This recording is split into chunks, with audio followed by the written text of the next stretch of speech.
병원 장례식장에서 남편의 영정을 바라보던 정숙은 30년 지기 친구 혜란의 손을 잡으려다 멈칫했습니다. 혜란아, 그 반지, 정숙의 목소리가 떨렸죠. 백금에 작은 사파이어가 박힌 그 반지는 남편이 세상에 단 하나뿐이라며 정숙에게 끼워주었던 맞춤 반지와 똑같았습니다. 그 순간 혜란은 바닥에 주저앉아 오열했지만 정숙의 시선은 오직 반지에만 머물렀습니다. 남편의 죽음보다 더 큰 진실이 그 반지 속에 숨어 있는 걸까요? 구독, 알림 설정은 언제나 무료니까요. 사연 들으시면서 마음에 닿았다면 살짝 응원 부탁드립니다. 병원 장례식장의 차가운 형광등 아래 정숙은 남편의 영정 사진을 멍하니 바라보고 있었습니다. 55의 나이에 갑작스럽게 세상을 떠난 남편 민수. 교통사고였다고 했죠. 새벽에 혼자 운전하다가 중앙선을 넘어온 트럭과 정면 충돌했다는 소식을 듣고도 정숙은 실감이 나지 않았습니다. 30년을 함께한 사람이 이렇게 허무하게 떠날 줄이야. 정숙의 눈가엔 눈물이 마를 날이 없었습니다. 조문객들이 줄지어 들어와 위로의 말을 건넸지만 그 어떤 말도 정숙의 가슴 속 구멍을 메워주지 못했죠. 언니 힘내요. 내가 있잖아요. 익숙한 목소리에 고개를 들자 30년 지기 친구 혜란이 서 있었습니다. 정숙보다 2살 어린 53살의 혜란은 늘 그랬듯이 단정한 차림으로 나타났죠. 검은 정장을 입은 혜란의 얼굴엔 슬픔이 가득했습니다. 혜란아, 고마워. 내가 와줘서 정말 다행이야. 정숙이 혜란의 손을 잡으려는 순간 무언가가 번쩍였습니다. 혜란의 왼손 약지에 낀 반지였죠. 정숙의 눈이 그 반지에 못 박혔습니다. 심장이 쿵 하고 내려앉는 느낌이었죠. 그 반지는 민수가 작년 결혼기념일에 정숙에게 선물한 것과 똑같았습니다.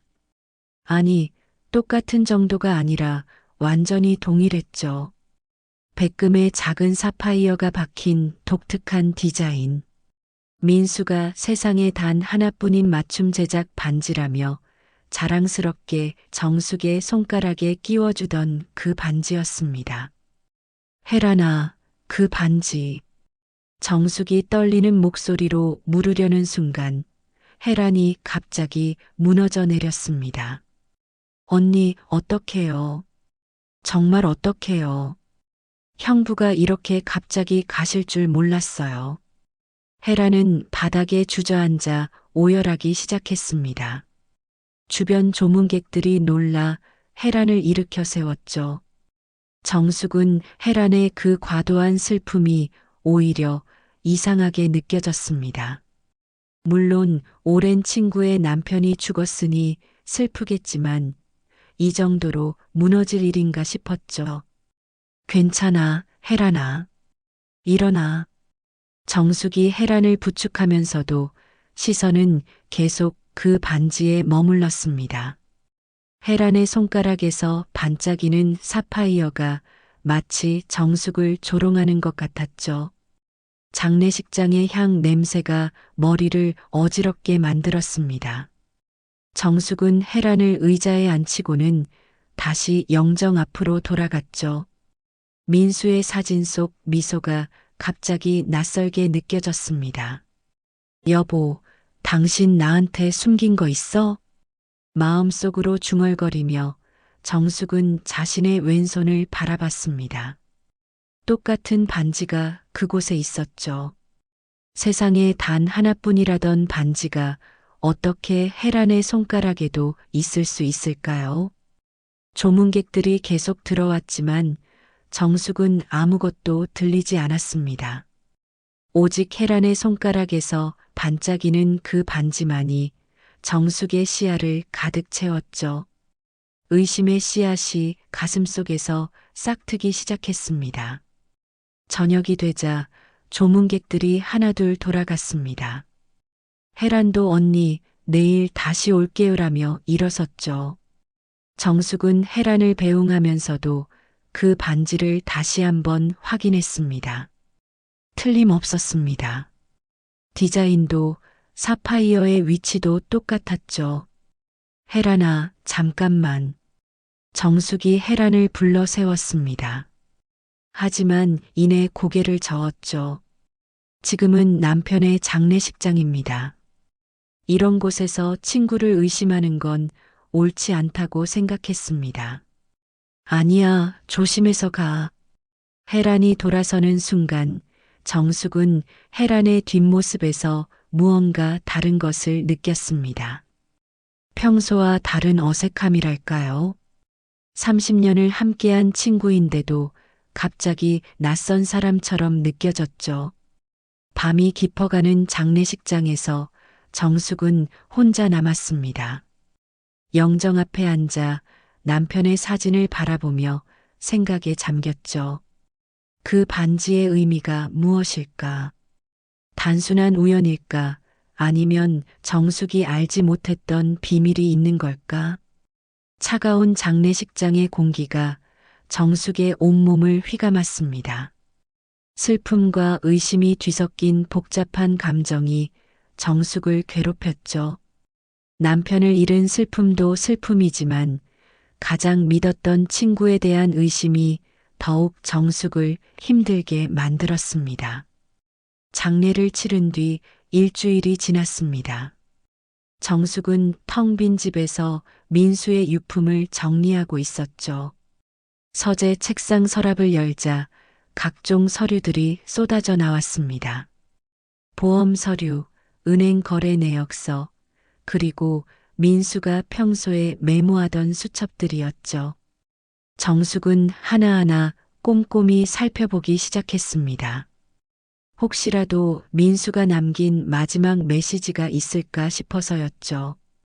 그런데 작은 메모지 하나가 정숙의 눈에 띄었습니다. 호텔 로고가 찍힌 메모지였는데 거기에는 민수의 필체로 날짜와 시간이 적혀 있었죠. 6월 15일 오후 7시, 스위트룸 1204호. 정숙의 손이 떨렸습니다. 6월 15일은 민수가 회사 야근이라며 늦게 들어왔던 날이었죠. 정숙은 그날을 똑똑히 기억하고 있었습니다. 결혼기념일을 앞두고 특별한 저녁을 준비했는데 민수가 갑자기 야근이 생겼다며 미안해했던 날이었으니까요. 메모지 아래쪽에는 작은 글씨로 이니셜이 적혀 있었습니다. H, R. 정숙의 가슴이 철렁 내려앉았죠. 헤란의 이름, 김혜란의 이니셜이었습니다. 설마 아니야. 그럴 리 없어. 정숙은 스스로를 다독이며 다른 서류들을 뒤적였습니다. 하지만 불안한 마음은 쉽게 가라앉지 않았죠. 정숙은 민수의 신용카드 사용 내역을 찾아보기 시작했습니다. 6월 15일자 내역을 확인하자 정숙의 얼굴이 창백해졌습니다. 강남의 특급 호텔에서 100만 원이 결제되어 있었죠. 스위트룸 하루 숙박 요금이었습니다. 그리고 같은 날 고급 레스토랑에서 50만 원, 와인 가게에서 30만 원이 추가로 결제되어 있었죠. 야근이라고 했잖아. 회사에서 중요한 프로젝트 때문에 늦는다고 했잖아. 정숙의 목소리가 떨렸습니다. 배신감과 분노가 동시에 밀려왔죠. 하지만 아직 확실한 증거는 아니었습니다. 그저 의심일 뿐이라고 정숙은 스스로를 위로했죠. 정숙은 민수의 휴대폰을 찾았습니다. 경찰이 사고 현장에서 수습해 돌려준 휴대폰이었죠. 화면은 깨져 있었지만 다행히 작동은 했습니다. 정숙은 떨리는 손으로 비밀번호를 입력했죠.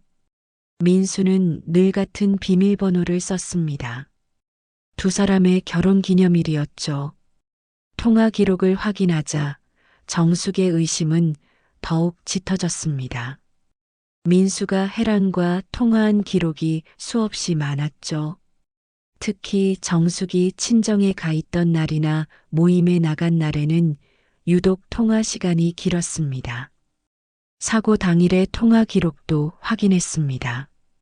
민수가 마지막으로 통화한 사람은 혜란이었죠.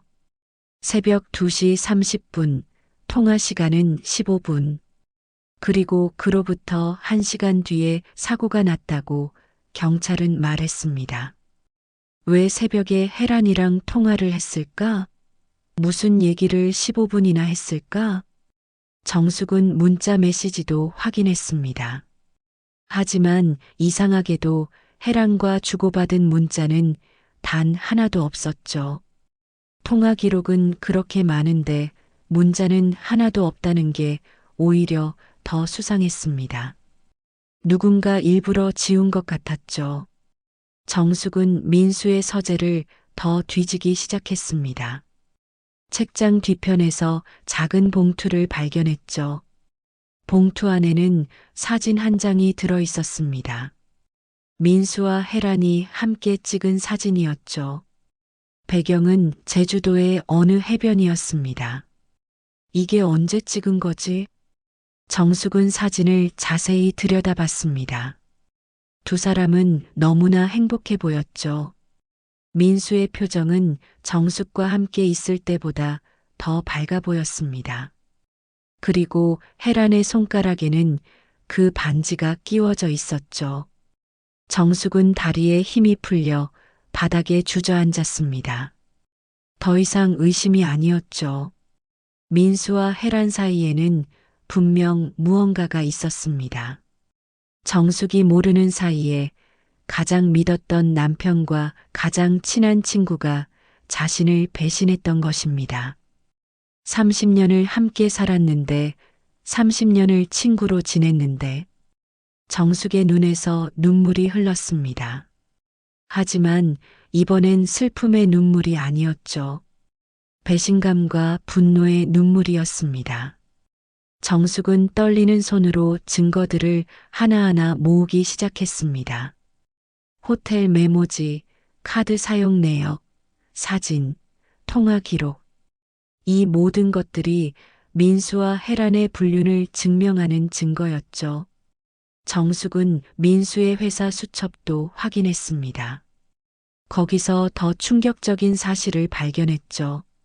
민수가 출장이라고 했던 날들이 실제로는 휴가였다는 걸 알게 된 것입니다. 그 날짜들은 혜란이 남편에게 친구들과 여행 간다고 했던 날과 정확히 일치했죠. 그래서 혜란이 장례식장에서 그렇게 울었구나. 죄책감 때문에 아니면 정말로 민수를 사랑했기 때문에. 정숙은 쓴웃음을 지었습니다. 모든 퍼즐 조각이 맞춰지고 있었죠. 왜 민수가 최근 들어 자주 야근을 했는지, 왜 혜란이 정숙의 집에 자주 놀러 왔는지, 왜 두 사람이 정숙 앞에서는 서먹하게 굴었는지, 모든 게 이제야 이해가 됐습니다. 정숙은 자리에서 일어났습니다. 눈빛이 달라져 있었죠. 더 이상 슬픔에 빠져 있을 때가 아니었습니다. 진실을 밝혀야 했죠. 민수는 이미 세상을 떠났지만 혜란은 아직 살아 있었습니다. 정숙은 혜란을 만나 모든 걸 따져 물어야겠다고 결심했죠. 정숙은 침대 옆 서랍장에 앉아 과거의 기억들을 하나둘 떠올렸습니다. 혜란과의 30년 우정이 파노라마처럼 지나갔죠. 25살에 처음 만났던 날부터 지금까지 그 많은 시간들이 이제는 다른 의미로 다가왔습니다. 혜란을 처음 만난 건 민수와 결혼한 직후였습니다. 같은 아파트 단지에 이사 온 혜란은 밝고 쾌활한 성격으로 금세 정숙과 친해졌죠. 두 사람은 나이도 비슷하고 취향도 맞아서 자연스럽게 절친한 사이가 됐습니다. 언니, 우리는 가족보다 더 가족이에요. 혈육보다 더 끈끈한 사이죠. 혜란이 자주 하던 말이었습니다. 정숙도 그 말을 믿었죠. 혜란은 정숙의 집을 자기 집처럼 드나들었고 민수와도 자연스럽게 친해졌습니다. 셋이서 함께 식사하는 일도 많았죠. 정숙은 갑자기 작년 여름 휴가가 떠올랐습니다. 원래는 민수와 둘이서 제주도로 가기로 했는데 민수가 갑자기 회사 일이 생겼다며 취소했죠. 정숙은 실망했지만 이해했습니다. 그런데 며칠 뒤 혜란도 남편과 싸웠다며 혼자 제주도로 훌쩍 떠났다고 했죠. 그때 민수는 정말 회사에 있었을까? 혜란은 정말 혼자 제주도에 갔을까? 정숙의 의심은 꼬리에 꼬리를 물었습니다. 생각해보니 이상한 일들이 한두 가지가 아니었죠. 혜란이 집에 놀러 왔다가 민수가 퇴근하면 급하게 일어나던 모습, 민수가 혜란과 술을 마시고 늦게 들어왔던 날들, 정숙의 생일날 혜란이 새벽부터 전화해서 축하한다고 했던 것도 이제는 다르게 보였습니다. 특히 기억나는 건 작년 추석이었습니다. 정숙이 친정에 가 있는 동안 민수는 집에 혼자 있었죠. 나중에 혜란이 형부 혼자 계시기에 김치랑 반찬 좀 갖다 드렸어요 라고 했을 때 정숙은 고마워했습니다. 하지만 지금 생각해보니 그것도 의심스러웠죠. 정숙은 사진첩을 꺼냈습니다. 가족 사진, 친구들과의 사진들을 하나하나 넘겨봤죠. 그러다가 한 장의 사진에서 멈췄습니다. 작년 송년회 때 찍은 단체 사진이었죠. 자세히 보니 민수와 혜란이 나란히 서 있었고 두 사람의 표정이 묘하게 닮아 있었습니다. 내가 너무 둔했구나. 아니면 너무 믿었거나. 정숙은 한숨을 쉬었습니다. 돌이켜보니 민수의 행동이 달라진 건 1년 전부터였죠. 갑자기 운동을 시작하더니 몸매 관리에 신경 쓰고 옷차림도 젊어졌습니다. 정숙은 그저 건강을 위해서라고 생각했는데 이제 보니 다른 이유가 있었던 것 같았죠. 혜란도 마찬가지였습니다. 원래도 꾸미기 좋아하는 성격이었지만 최근에는 더욱 화려해졌죠. 새로운 옷, 새로운 액세서리, 그리고 그 반지. 정숙은 혜란이 남편이 사줬어요 라고 했던 말들을 기억했습니다. 하지만 혜란의 남편은 그런 로맨틱한 사람이 아니었죠. 정숙은 휴대폰을 꺼내 혜란과의 메시지를 확인했습니다. 평범한 안부 인사, 맛집 정보, 드라마 이야기들 뿐이었죠. 하지만 이제는 그 메시지들 사이에 숨겨진 의미가 있는 것 같았습니다. 언니, 오늘 형부 일찍 들어오시나요? 형부는 항상 바쁘시네요. 건강 챙기라고 전해주세요. 형부가 좋아하는 와인 발견했어요. 다음에 가져갈게요. 평소엔 그냥 친한 동생의 안부 정도로 생각했던 메시지들이 이제는 다르게 읽혔습니다. 혜란은 늘 민수의 일정을 궁금해했고 민수의 취향을 잘 알고 있었죠. 정숙보다 더 잘 알고 있었을지도 모릅니다. 정숙은 거실로 나와 민수와 함께 찍은 결혼 사진을 바라봤습니다. 25의 민수는 정말 멋있었죠. 그리고 30년이 지난 지금도 여전히 매력적인 남자였습니다. 혜란이 민수에게 끌렸다면 그것도 이해할 수 있었죠. 하지만 친구의 남편이었습니다. 그것도 가장 친한 친구의 남편이었죠. 혜란아, 너는 어떻게 그럴 수 있었니? 내 얼굴을 보면서 어떻게 아무렇지 않게 연기할 수 있었니? 정숙의 분노는 점점 커져갔습니다. 배신감이 슬픔을 압도했죠. 남편을 잃은 아픔보다 두 사람에게 속았다는 사실이 더 견디기 힘들었습니다. 정숙은 달력을 확인했습니다. 민수가 야근이라고 했던 날들, 출장이라고 했던 날들을 하나하나 체크했죠. 그리고 혜란의 일정과 대조해 봤습니다. 놀랍게도 많은 날들이 겹쳤죠.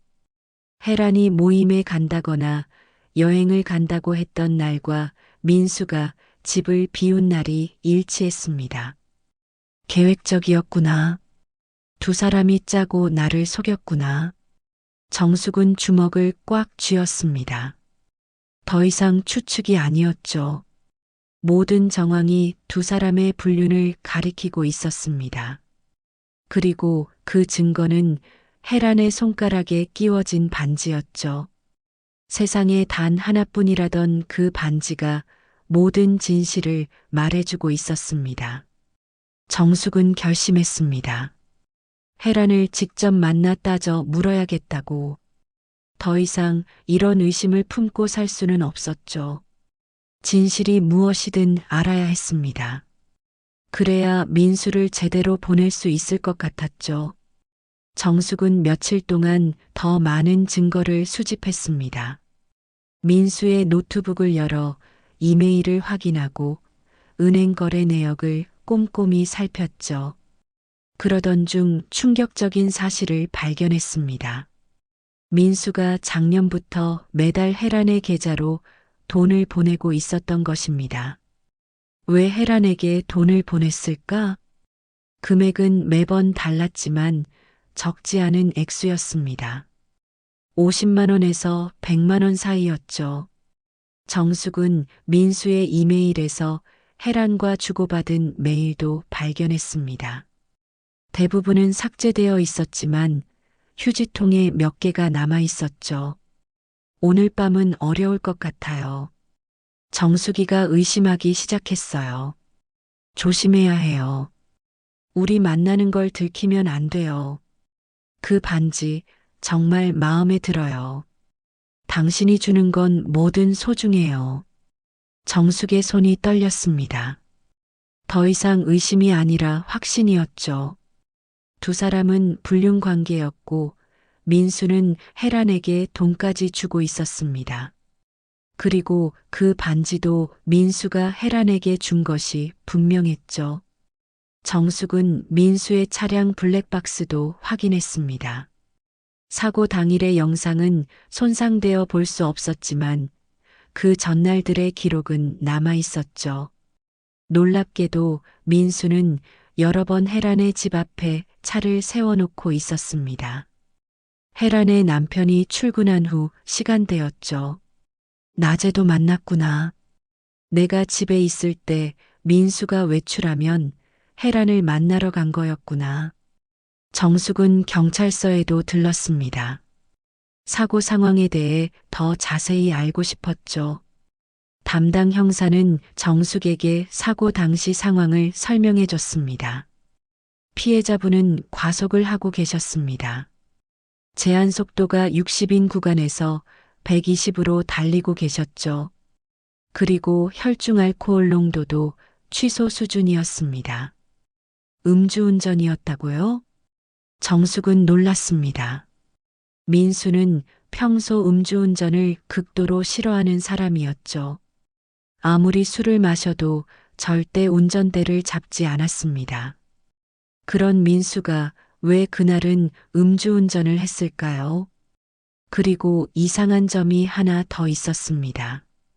피해자분이 사고 직전까지 누군가와 통화 중이었던 것 같습니다. 블루투스 기록을 보니 통화가 연결된 상태였더라고요. 정숙은 곧바로 깨달았습니다. 민수가 마지막으로 통화한 상대는 혜란이었죠. 새벽 2시 30분부터 15분간.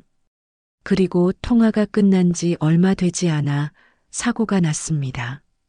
무슨 얘기를 했기에 민수가 그렇게 과속을 했을까? 무슨 일이 있었던 걸까? 정숙은 혜란의 행적도 조사했습니다. 사고 당일 혜란의 남편은 지방 출장을 가 있었죠. 혜란은 혼자 집에 있었을 겁니다. 그리고 민수와 통화를 했죠.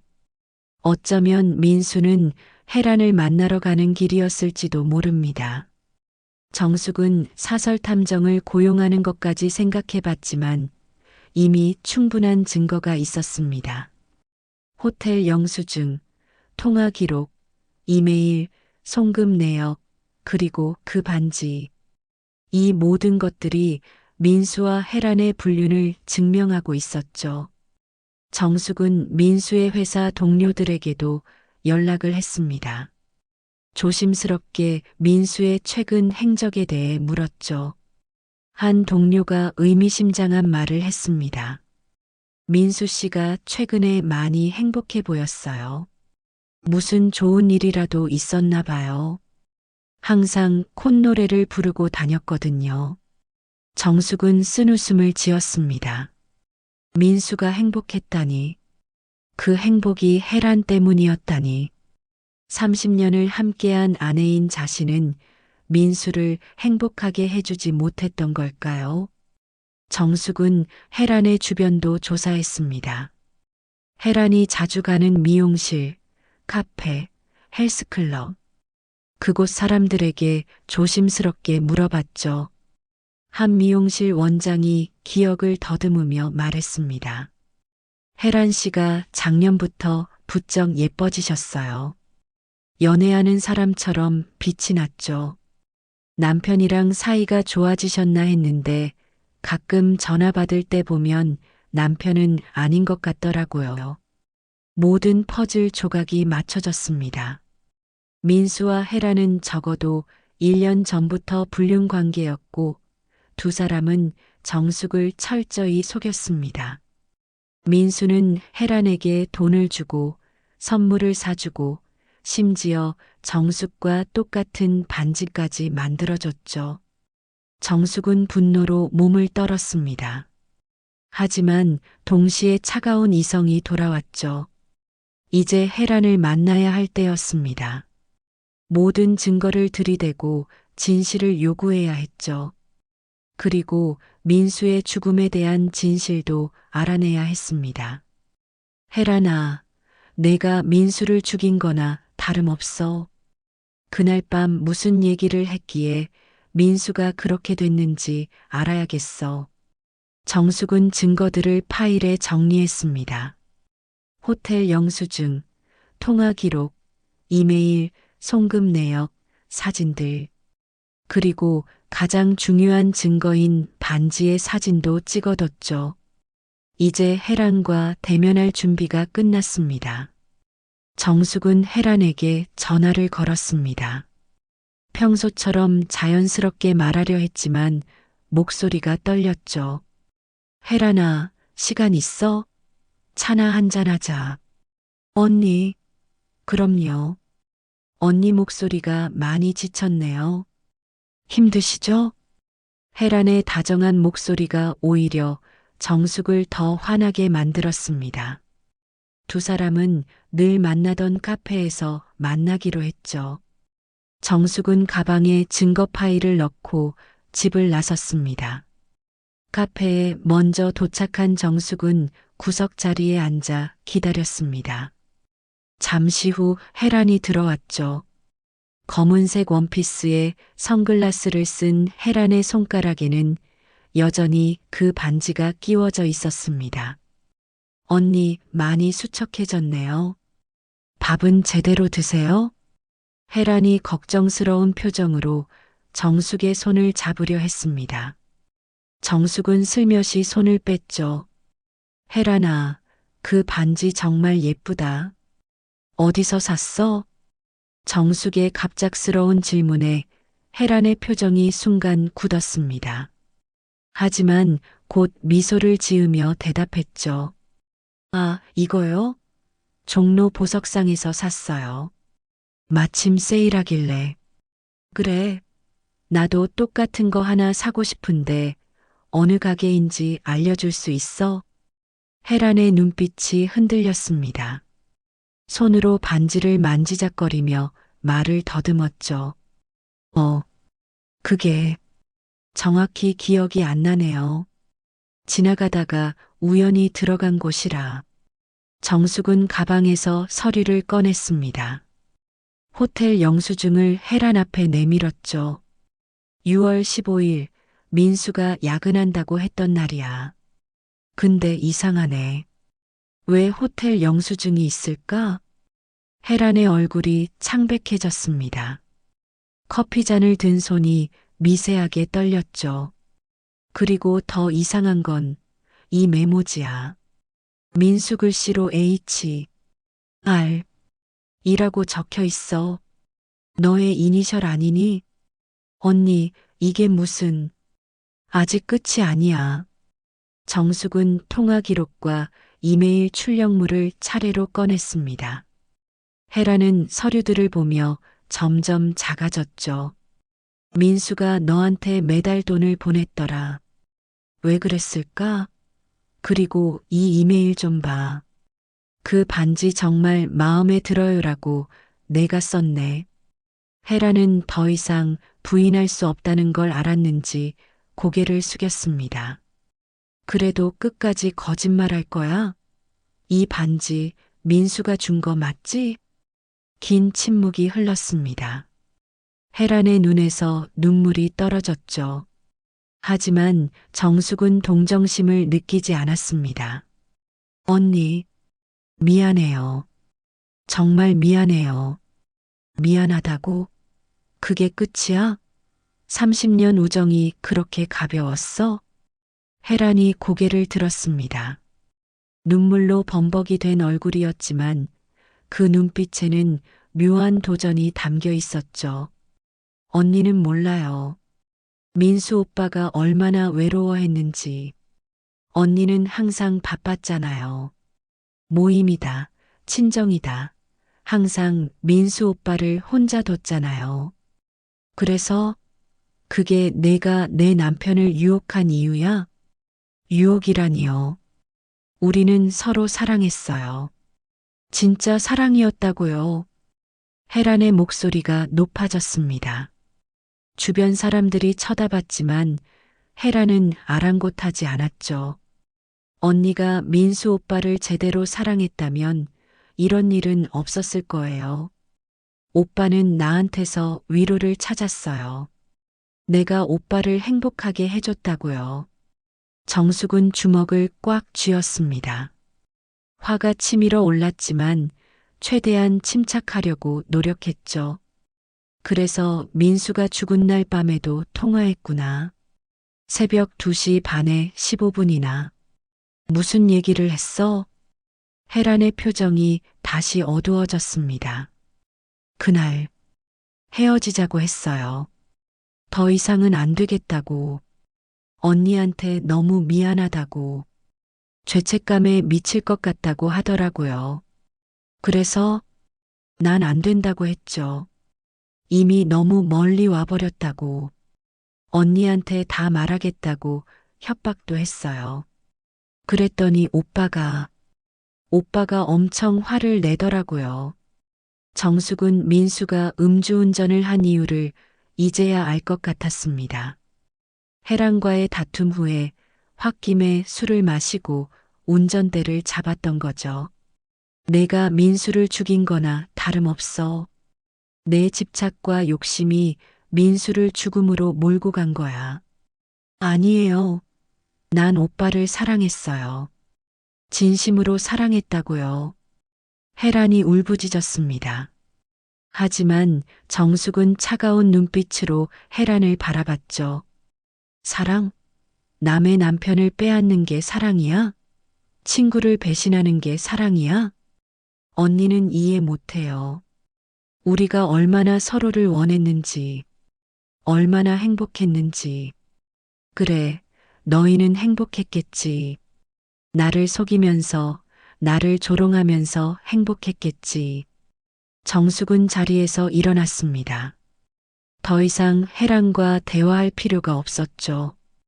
이젠 다 끝난 일 아니에요? 민수 오빠도 이제 없는데. 언니, 우리 예전처럼 지내면 안 될까요? 혜란의 뻔뻔한 말에 정숙은 기가 막혔습니다. 예전처럼? 정말 그게 가능하다고 생각해? 시간이 지나면 언니도 용서해 줄 거라고 믿어요. 우리 30년 우정이잖아요.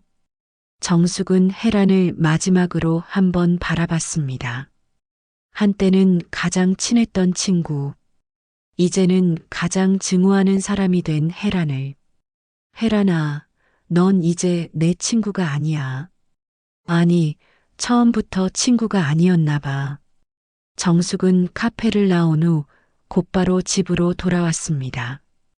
혜란과의 대화로 모든 진실을 확인했지만 마음은 더욱 무거워졌죠. 정숙은 책상 앞에 앉아 깊은 생각에 잠겼습니다. 그리고 결심했죠. 이 진실을 세상에 알려야겠다고. 먼저 민수의 회사에 연락했습니다. 인사팀장과 통화를 하며 민수의 장례식에 못 온 동료들을 위한 추도 모임을 열고 싶다고 했죠. 인사팀장은 흔쾌히 승낙했습니다. 네, 사모님.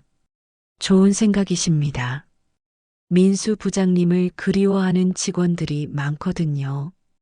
다음으로 정숙은 민수의 형제들과 친척들에게 연락했습니다. 민수의 49제를 맞아 가족 모임을 하자고 제안했죠. 그리고 동네 이웃들과 친구들에게도 연락을 했습니다. 민수를 추억하는 자리를 만들고 싶다고 했죠. 일주일 후 민수의 회사 강당에서 추도 모임이 열렸습니다. 100여 명의 동료들이 모였죠. 정숙은 검은 정장을 입고 단상에 올랐습니다. 손에는 준비한 서류 봉투가 들려 있었죠. 오늘 이 자리에 서기까지 많은 고민을 했습니다. 하지만 진실을 알려야겠다고 결심했죠. 민수가 어떤 사람이었는지, 그리고 왜 그렇게 갑작스럽게 우리 곁을 떠났는지 말씀드리고자 합니다. 정숙은 프로젝터를 켰습니다. 화면에는 민수의 사진이 떴죠. 그리고 다음 장면으로 넘어가자 호텔 영수증이 나타났습니다. 남편은 제게 야근이라고 했습니다. 하지만 실제로는 호텔에 있었죠. 누구와 함께였을까요? 청중들이 웅성거리기 시작했습니다. 정숙은 차분하게 증거들을 하나씩 공개했죠. 통화 기록, 이메일, 송금 내역.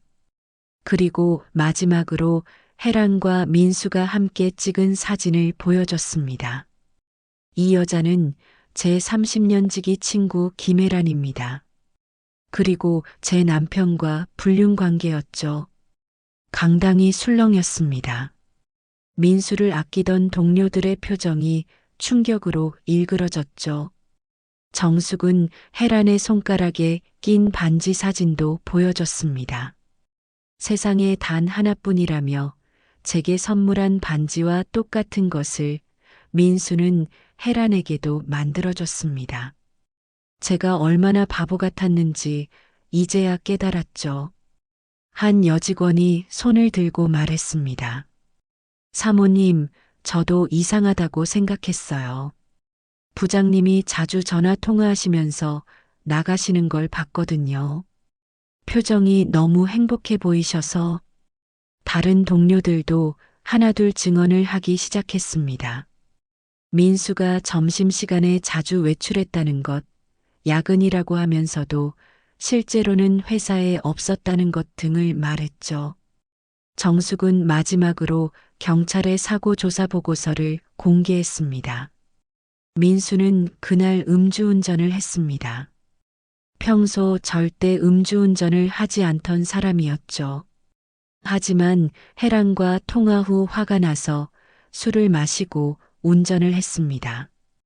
혜란이 헤어지자는 민수를 협박했거든요.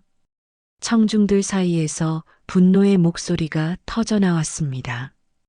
그런 여자가 있다니. 부장님이 불쌍하시네요. 사모님은 더 불쌍하시고요. 정숙은 고개를 들어 청중을 바라봤습니다. 저는 민수를 용서하기로 했습니다. 이미 세상을 떠난 사람이니까요. 하지만 헤라는 다릅니다. 아직도 뻔뻔하게 살아가고 있죠. 심지어 저에게 용서를 구하기는커녕 당당하게 사랑이었다고 주장합니다. 그때 강당 뒤쪽에서 누군가 들어왔습니다. 헤란이었죠. 아마 소문을 듣고 온 모양이었습니다. 헤란의 얼굴은 창백했고 온몸이 떨리고 있었죠. 언니, 이게 뭐 하는 거예요? 왜 이런 짓을 하는 거예요? 정숙은 차갑게 헤란을 바라봤습니다. 진실을 알리는 거야. 내가 어떤 사람인지, 내가 무슨 짓을 했는지. 제발, 그만해요. 이미 민수 오빠도 없는데, 내가 죽인 거나 다름없잖아. 정숙의 외침에 강당이 조용해졌습니다. 헤라는 무릎을 꿇고 울기 시작했죠. 미안해요. 정말 미안해요. 하지만 전 오빠를 사랑했어요. 남의 남편을 사랑한다고? 친구의 남편을? 청중들이 헤란을 비난하기 시작했습니다. 누군가는 욕설을 퍼부었고 누군가는 침을 뱉었죠. 헤라는 바닥에 엎드려 울부짖었습니다. 다음 날 정숙은 민수의 형제들과 친척들을 집으로 초대했습니다. 그리고 같은 이야기를 반복했죠. 친척들의 반응은 더욱 격렬했습니다. 그 여자가 누구야? 당장 찾아가서 따져야겠어. 민수가 그런 놈이었다니. 정숙이가 불쌍해서 어떡해. 정숙은 이웃들에게도 진실을 알렸습니다. 동네 부녀회, 아파트 반상회, 모든 모임에서 헤란의 실체를 폭로했죠. 소문은 빠르게 퍼져나갔습니다. 헤란은 더 이상 동네를 다닐 수 없게 됐습니다. 사람들의 수군거림과 비난의 시선을 견딜 수 없었죠. 미용실에서도 마트에서도 심지어 엘리베이터에서도 사람들은 헤란을 피했습니다. 저 여자가 그 불륜녀래. 친구 남편을 빼앗았다면서 뻔뻔하게 어떻게 여기 살아? 헤란의 사회적 생활은 완전히 무너졌습니다. 평소 친하게 지내던 사람들도 헤란을 외면했죠. 모임에서는 제명됐고 헬스클럽에서도 쫓겨났습니다. 정숙은 헤란의 파멸을 지켜보며 복잡한 감정을 느꼈습니다. 복수의 쾌감도 있었지만 한편으로는 공허함도 느껴졌죠. 하지만 이것은 시작에 불과했습니다. 헤란의 가정도 무너뜨려야 했으니까요. 정숙은 마지막 계획을 실행하기로 했습니다. 헤란의 남편인 박준호에게 연락을 했죠. 준호는 중견기업의 부장으로 성실하고 가정적인 사람이었습니다. 형부, 잠깐 만나서 드릴 말씀이 있어요. 중요한 일이에요. 준호는 의아해하면서도 만나기로 했습니다. 두 사람은 조용한 찻집에서 마주 앉았죠. 정숙은 가방에서 서류 봉투를 꺼냈습니다. 형부, 먼저 죄송하다는 말씀을 드려요. 이런 걸 보여드리게 돼서. 준호의 표정이 굳어졌습니다. 불길한 예감이 들었던 거죠. 정숙은 차분하게 증거들을 하나씩 보여주기 시작했습니다. 호텔 영수증, 통화 기록, 이메일 사진들. 준호의 얼굴이 점점 창백해졌죠. 이게 사실입니까? 네, 형부. 죄송해요. 헤란이와 민수는 적어도 1년 이상 불륜 관계였어요. 준호의 손이 떨렸습니다. 커피잔을 제대로 잡지 못하고 떨어뜨렸죠. 뜨거운 커피가 바닥에 쏟아졌지만 준호는 아무것도 느끼지 못하는 것 같았습니다. 혜란이가, 정말 혜란이가 이런 짓을. 형부가 출장 가신 날들 확인해 보세요. 아마 그날들이 민수와 만난 날일 거예요. 준호는 고개를 묶고 흐느꼈습니다. 쉰이 넘은 중년 남자가 어린아이처럼 울었죠. 정숙은 안타까웠지만 이것도 혜란이 받아야 할 벌이라고 생각했습니다. 20살에 만나서 30년을 함께 살았는데 어떻게 이럴 수가. 준호는 집으로 돌아가자마자 혜란과 대면했습니다. 혜란은 이미 모든 게 들통난 걸 알고 있었죠. 정숙이 동네 사람들에게 다 알렸으니까요. 여보, 미안해요. 정말 미안해요. 혜란이 준호의 발 앞에 무릎을 꿇었습니다. 하지만 준호는 차갑게 혜란을 내려다봤죠. 출장이라고 했던 날 다 거짓말이었구나. 넌 그 남자를 만나러 간 거였어. 한 번만 용서해 주세요. 다시는 안 그럴게요. 다시는? 그 남자는 이미 죽었잖아. 내가 죽인 거나 마찬가지야. 준호의 말에 혜란은 더욱 크게 울부짖었습니다. 하지만 준호는 단호했죠. 오늘부로 넌 이 집에서 나가. 우리 애들 얼굴도 보지 마. 넌 이제 우리 가족이 아니야. 마침 대학생인 아들과 딸이 집에 들어왔습니다. 준호는 아이들에게도 모든 사실을 말했죠. 23살 아들과 21살 딸은 충격을 받았습니다. 엄마가 불륜을? 그것도 엄마 친구 남편이랑? 아들이 혜란에게 다가갔습니다. 혜란은 아들의 손을 잡으려 했지만 아들은 차갑게 손을 뿌리쳤죠. 엄마라고 하지 마세요. 당신은 우리 엄마가 아니에요. 딸도 눈물을 흘리며 말했습니다. 어떻게 그럴 수 있어요? 아빠가 얼마나 엄마를 사랑했는데, 우리가 얼마나 행복한 가족이었는데. 혜란은 바닥에 주저앉아 통곡했습니다. 하지만 가족 누구도 혜란을 위로하지 않았죠. 준호는 변호사를 통해 이혼 서류를 준비하기 시작했습니다. 재산 분할은 최소한으로 하겠어. 위자료는 한 푼도 없을 거야. 오히려 내가 위자료를 받아야 할 판이지. 혜란은 하루아침에 모든 걸 잃었습니다. 남편도 자녀들도 집도 그리고 사회적 지위도 30년간 쌓아온 모든 것이 한순간에 무너져 내렸죠. 정숙은 혜란의 소식을 전해 듣고 복잡한 감정을 느꼈습니다. 혜란이 받는 벌이 너무 가혹한 건 아닐까 하는 생각도 들었죠. 하지만 이내 고개를 저었습니다. 혜란은 그런 벌을 받아 마땅했으니까요. 며칠 후 혜란이 정숙을 찾아왔습니다. 초췌한 모습의 혜란은 더 이상 예전에 화려했던 모습이 아니었죠. 수척한 얼굴에 눈은 퀭하니 들어가 있었습니다. 언니, 제발 용서해 주세요. 이제 저한테 남은 게 아무것도 없어요.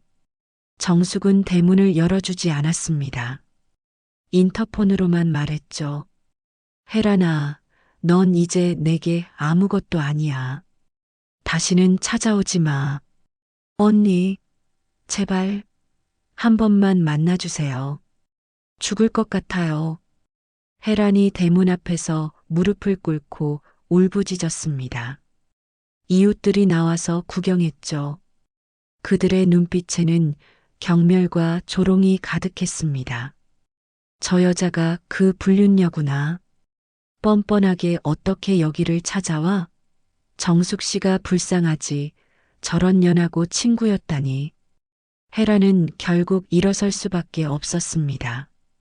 더 이상 그곳에 있을 수 없었죠. 비틀거리며 돌아서는 혜란의 뒷모습이 초라했습니다. 정숙은 창문 너머로 혜란이 떠나는 모습을 지켜봤습니다. 한때는 가장 친했던 친구, 이제는 가장 비참한 모습으로 떠나가는 혜란을 보며 정숙은 눈물을 흘렸죠. 하지만 그것은 혜란을 위한 눈물이 아니었습니다. 잃어버린 우정과 배신당한 신뢰를 위한 눈물이었죠. 혜란은 그 후 도시를 떠났다고 합니다.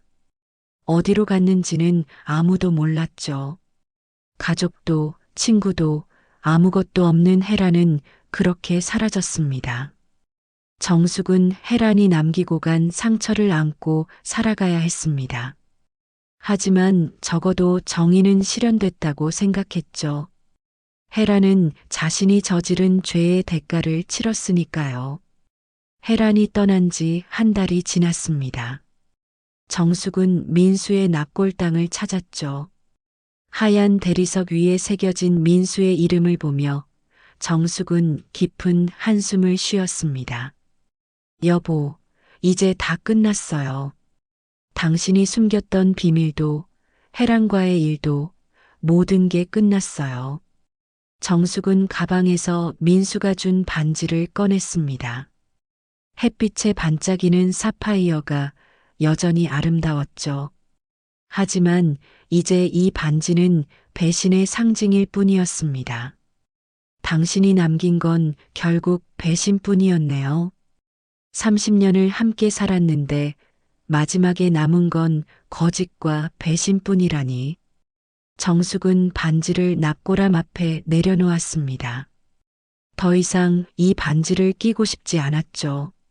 민수와의 추억도 사랑도 이제는 모두 과거가 됐습니다. 그래도 당신을 미워하지는 않을게요. 이미 죽은 사람을 미워해봤자 제 마음만 아프니까. 당신이 남긴 배신도 이제 이곳에 함께 묻어둘게요. 정숙은 납골당을 나와 차에 올랐습니다. 그리고 보석 가게로 향했죠. 진열장에는 다양한 반지들이 놓여 있었습니다. 정숙은 그 중에서 가장 소박한 은반지를 골랐죠. 이걸로 주세요. 제 손가락 사이즈에 맞춰주시고요. 점원이 반지를 포장하는 동안 정숙은 거울에 비친 자신의 모습을 봤습니다. 58살. 이제 혼자가 된 나이였죠. 하지만 정숙의 눈빛은 더 이상 슬프지 않았습니다. 오히려 단단해 보였죠. 집으로 돌아온 정숙은 왼손 약지에 새 반지를 끼웠습니다. 화려하지 않지만 정숙에게는 특별한 의미가 있었죠. 이것은 자신을 위한 반지였으니까요. 앞으로는 내가 나를 지켜낼 거야. 누구도 믿지 않고 오직 나 자신만 믿으며 살아갈 거야. 정숙은 집안을 둘러봤습니다. 민수와 함께한 흔적들이 곳곳에 남아 있었죠. 하지만 이제는 그것들이 더 이상 아프지 않았습니다. 그저 지나간 시간의 흔적일 뿐이었죠. 며칠 후 정숙은 문화센터에 등록했습니다. 그림 그리기 수업이었죠. 젊었을 때 하고 싶었지만 결혼과 육아로 포기했던 취미였습니다. 첫 수업에서 정숙은 하얀 캔버스 앞에 앉았죠. 오늘은 자유롭게 그리고 싶은 걸 그려보세요. 강사의 말에 정숙은 붓을 들었습니다. 그리고 천천히 그림을 그리기 시작했죠. 푸른 하늘, 하얀 구름, 그리고 홀로 서 있는 나무 한 그루. 외롭지만 당당한 나무였습니다. 수업이 끝난 후 옆자리의 수강생이 말을 걸어왔습니다. 그림이 참 인상적이네요. 특히 저 나무가 참 강인해 보여요. 고마워요. 제 마음을 그린 거예요. 정숙은 미소를 지었습니다. 오랜만에 짓는 진심 어린 미소였죠. 집으로 돌아오는 길 정숙은 가벼운 발걸음으로 걸었습니다. 저녁을 먹고 정숙은 일기를 쓰기 시작했습니다. 오늘부터 새로운 습관을 만들기로 한 거죠. 오늘은 그림을 그렸다. 처음이라 서툴렀지만 즐거웠다. 앞으로 매주 수업에 빠지지 않고 다닐 것이다. 나를 위한 시간을 가질 것이다. 정숙은 창밖을 바라봤습니다. 겨울밤에 차가운 바람이 불고 있었죠. 하지만 정숙의 마음은 따뜻했습니다. 비로소 자유로워진 기분이었으니까요. 다음 날 아침 정숙은 일찍 일어났습니다. 그리고 거울 앞에서 자신을 바라봤죠. 주름진 얼굴, 하얗게 센 머리카락. 하지만 눈빛만은 살아 있었습니다. 오늘도 힘차게 시작해보자. 정숙은 운동복으로 갈아입고 밖으로 나갔습니다. 동네 공원을 걷기 시작했죠. 신선한 아침 공기가 폐 속으로 들어왔습니다. 걷다가 벤치에 앉아 쉬는데 옆에 누군가 앉았죠. 안녕하세요. 매일 아침 걷는 걸 봤어요.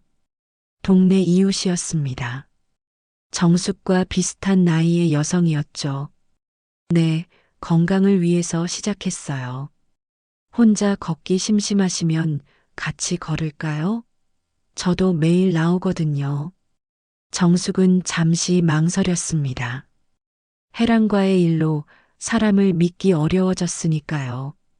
하지만 이내 고개를 끄덕였습니다. 좋아요. 함께 걸어요.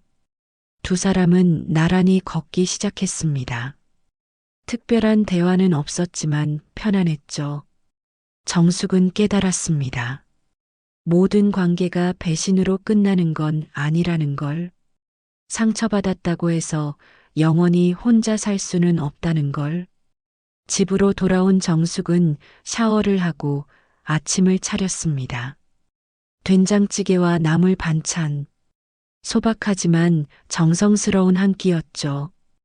혼자 먹는 밥상이 외롭지 않았습니다. 식사를 마치고 정숙은 핸드폰을 확인했습니다. 아들과 딸에게서 안부 메시지가 와 있었죠. 엄마, 건강하세요. 주말에 뵐게요. 엄마, 오늘도 좋은 하루 보내세요. 정숙은 따뜻한 마음으로 답장을 보냈습니다. 비록 남편은 떠났고 친구는 배신했지만 여전히 정숙을 사랑하는 사람들이 있었죠. 오후에는 도서관에 갔습니다. 읽고 싶었던 책들을 빌려왔죠. 저녁에는 차를 마시며 책을 읽었습니다. 고요하고 평화로운 시간이었죠. 잠들기 전 정숙은 다시 일기를 썼습니다. 오늘도 무사히 하루를 보냈다. 새로운 이웃도 만났고 아이들의 따뜻한 메시지도 받았다. 민수와 혜란이 남긴 상처는 아직 아프지만 시간이 지나면 나아질 것이다. 중요한 건 내가 여전히 살아있다는 것, 그리고 앞으로도 계속 살아갈 것이라는 것이다. 정숙은 불을 끄고 누웠습니다. 창밖으로 겨울밤의 별들이 빛나고 있었죠. 차가운 바람 소리가 들렸지만 정숙은 두렵지 않았습니다. 이제 혼자서도 충분히 강할 수 있다는 걸 알았으니까요. 정숙은 남편과 친구의 배신이라는 극한의 상처를 받았지만 복수 후에도 스스로를 위한 새로운 삶을 선택했습니다. 진정한 치유는 타인이 아닌 자기 자신을 사랑하고 지켜내는 데서 시작된다는 걸 보여주죠. 오늘 사연이 마음에 남으셨다면 구독과 좋아요, 댓글로 함께 기억해 주세요. 여러분의 한마디가 다음 이야기의 시작이 됩니다.